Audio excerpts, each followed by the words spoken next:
চলে এসেছে পিঠে খাওয়ার দিন। তোমরা কে কে পিঠে খেতে ভালোবাসো প্লিজ কমেন্ট করে জানিও।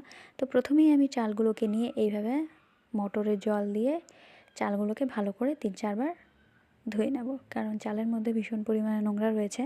তো তার কারণে আমি 2-3 বার এইভাবে ধুয়ে নেব। আর চাল ধোয়া জলগুলোকে আমি এইভাবে পাশে একটি বালতির মধ্যে রেখে দিচ্ছি। দেখো আমার চালগুলো ধোয়া হয়ে গেছে। এবার এক্সট্রা যে জলগুলো রয়েছে সেগুলো আমি ওর মধ্যে বালতিটির মধ্যে রেখে দিয়েছি। এবার আমরা 1-1.5 ঘন্টার জন্য চালগুলোকে ভিজিয়ে রাখবো। তো এর মধ্যে 2-1টা ধান ছিল যেটা মা পরিষ্কার করে দিচ্ছে, আর আমি এইভাবে নতুন গামছা ধুয়ে রাখা পেতে নিচ্ছি।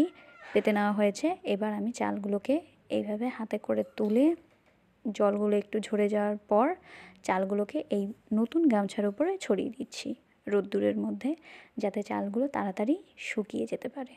তো দেখো আমি কিভাবে দিচ্ছি।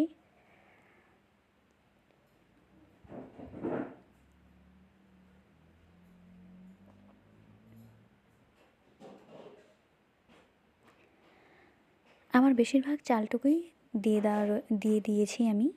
তো আর একটুখানি রয়েছে, তো সেটুকু আমি দিয়ে দিচ্ছি। দেখো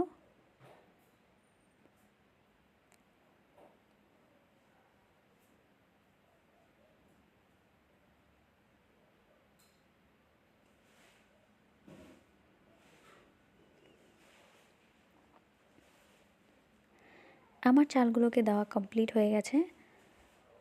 এবার আমি চালগুলোকে এইভাবে ছড়িয়ে দেব, যাতে চালগুলো রোদে তাড়াতাড়ি শুকিয়ে যেতে পারে।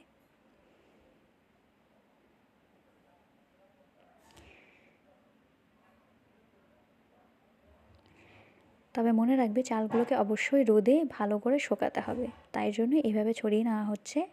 আর এই যে দেখো আমি